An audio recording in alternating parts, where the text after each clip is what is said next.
Hello! Alors je reviens sur l'âme, puisqu'en faisant la vidéo précédente, il y a des choses qui me sont venues. Et donc j'aimerais te parler avec toi, j'aimerais te partager plusieurs petits concepts sur l'âme. C'est vrai que schématiquement, on a tendance à dire, ben voilà, esprit, âme, corps, et puis dans une incarnation, eh bien, il y a notre âme, et elle est à nous. Et on a une âme et elle est attachée. Et puis on a cette espèce d'empilage qui nous paraît être cohérent et puis machin. Je pense qu'on est sur quelque chose de beaucoup plus compliqué que ça. Les énergies sont beaucoup plus fluides, par conséquent elles se mélangent beaucoup plus facilement. C'est nous qui avons une vision très limitée des choses parce qu'on est de la matière, donc cette table-là n'est pas à la moquette, il y a bien une frontière entre les deux. Je pense qu'énergétiquement c'est pas aussi simple, je pense que c'est beaucoup plus compliqué. Et par conséquent, j'aimerais partager avec toi plusieurs petites anecdotes qui m'ont amené à penser plusieurs choses sur l'âme. Donc la première chose, c'est qu'en fait, une âme, nous on pense qu'on a une âme et qu'elle est liée à une seule incarnation. Moi je pense qu'en permanence, l'âme a plusieurs incarnations en parallèle. Alors ça peut être, donc schématiquement, mon âme à moi, elle peut être aussi dans quelqu'un d'autre qui vit dans un autre pays, en ce moment même. Ou elle peut être aussi dans quelqu'un d'autre, dans une autre incarnation, mais dans un autre espace-temps. Alors il y avait une jolie histoire qui permettait de comprendre ça de Frank Lobvet. Je vais essayer d'être le plus pertinent, enfin le plus correct par rapport à ça. Ce qu'il dit, c'est que, par exemple, il y a Denis, et Denis, dans sa vie, il adore les chiens, d'accord ?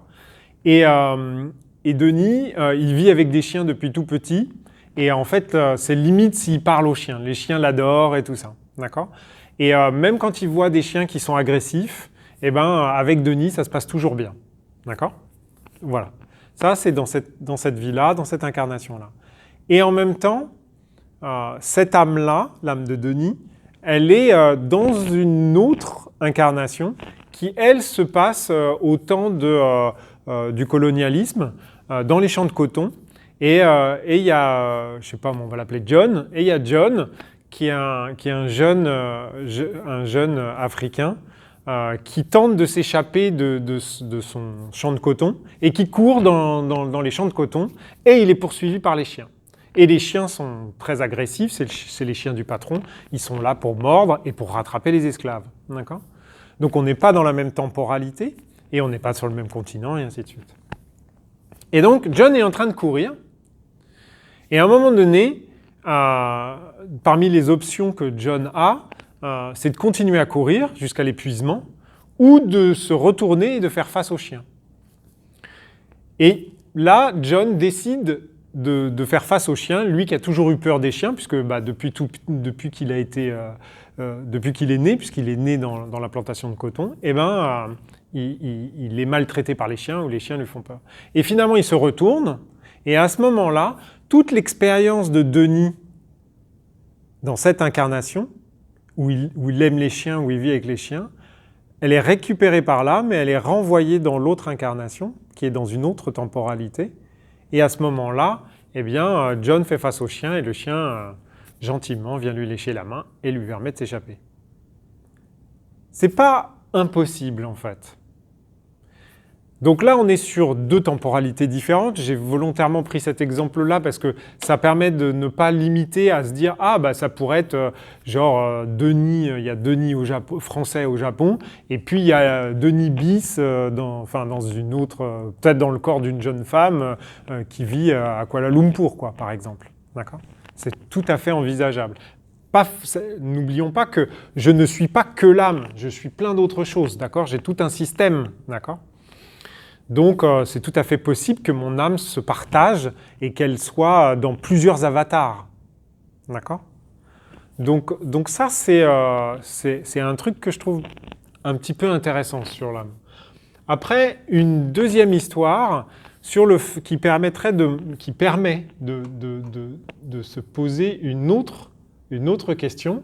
C'est-à-dire que ici, dans cette zone-là, on est bien d'accord qu'il y a des énergies positives et négatives, il y a des croyances, il y a mon âme, mais il y a aussi l'âme de plein d'autres, il y a plein d'autres âmes en fait, d'accord? Et donc, on peut imaginer tout à fait que ici, alors je commence à avoir plus beaucoup de place, je vais juste effacer ça, parce que là, je pense qu'on a bien compris ça. Je vais mettre sur pause. Hop. Alors, ce que j'ai rajouté ici, c'est le fait que là, on imagine qu'il y a plein d'âmes, d'accord? On est dans la zone, la zone de l'âme, on va dire ça comme ça, d'accord? Des âmes. Donc, par conséquent, il y a plein d'âmes qui coexistent dans cet endroit-là, avec des croyances, avec des énergies positives et négatives et tout ça, ok? Et à un moment donné, rien n'empêche que cette âme-là dise « Ah finalement, je vais aller dans le même avatar que toi. » Et ça, cette histoire-là, elle serait véridique. En tout cas, Christina von Dreyen, qui est une jeune femme assez connectée quand même, a expliqué que dans cette vie-là, donc, elle avait une âme, mais que dans la vie d'avant, elle était dans une incarnation où son âme actuelle et l'âme actuelle de sa mère étaient dans la même incarnation. Tout simplement pour préparer l'incarnation suivante. Donc là, on a hypothèse ici, c'est Christina, d'accord? Ça, c'est son âme. Ouais, c'est ça. Eh bien, dans une incarnation précédente, son âme était dans cet avatar-là, et l'âme de sa maman était ici. Donc, mon objectif, c'est pas de te retourner le cerveau, même si ça m'amuse. Mais mon objectif dans cette vidéo, c'est d'arriver déjà à prendre du recul sur tout ce qu'on peut lire, sur tout ce qu'on peut, sur tout ce que certaines personnes peuvent prétendre, d'un ton un peu catégorique, parce que je pense que c'est beaucoup plus complexe qu'on l'imagine. En revanche, c'est toujours pareil, quand on reçoit de l'information, on est capable de ressentir si ça nous appartient ou pas, en fait. D'accord ?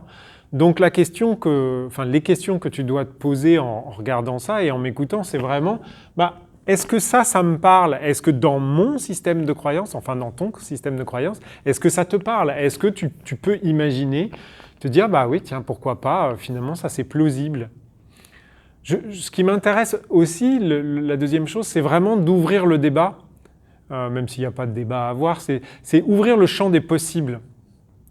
Tout simplement parce que on est régi par un monde de croyances et en ce moment, on est vraiment en plein, et là on commence vraiment à s'apercevoir avec ce qui se passe dans la 3D, qu'on a un vrai lavage de cerveau et que par conséquent, on a des gens qui soi-disant sont super spirituels, qui guident, qui prennent la parole et machin.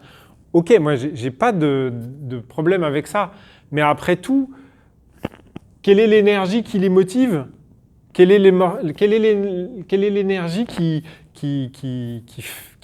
attire l'âme, son âme ou ses âmes? J'aime bien prendre du recul et voir si ça m'appartient ou pas, en fait. Et dans ce contexte chaotique, moi, ce que je ressens, c'est que les gens sont de plus en plus perdus parce que finalement, ils s'aperçoivent qu'ils ont du choix. Avant, on m'avait dit que j'avais qu'une seule âme. Maintenant, Denis vient de me dire que j'en ai plusieurs, ou peut-être qu'on est plusieurs dans mon avatar, ou machin, et tout ça. Ouais, mais en fait, c'est un peu comme le supermarché. À un moment donné, si t'aimes pas les yaourts, ça sert à rien de te poser la question, est-ce que oui ou non, les yaourts, c'est bien ou pas bien, tu vois ? Tu prends un fromage blanc parce que tu aimes le fromage blanc, puis voilà, on n'en parle plus. Là, c'est un peu pareil. C'est-à-dire que si cette idée-là, le concept-là, ça c'est du yaourt, ça te plaît pas, t'aimes pas, machin, tu chiantes. Et puis ça c'est du fromage blanc, ça tu y crois, et puis vas-y, t'avances là-dessus. Ok ? Donc voilà. Donc en tout cas, l'idée, bien évidemment, c'est qu'on en discute. Donc j'ai hâte que tu me partages ce que toi tu que toi tu penses. Et puis si tu as des expériences ou des retours sur des personnes qui ont eu des trucs sympas avec les âmes et tout, bah, n'hésite pas, ça me fera toujours plaisir de les lire. C'est toujours intéressant de lire les expériences. Voilà, voilà, je te souhaite une super journée et je te dis à demain.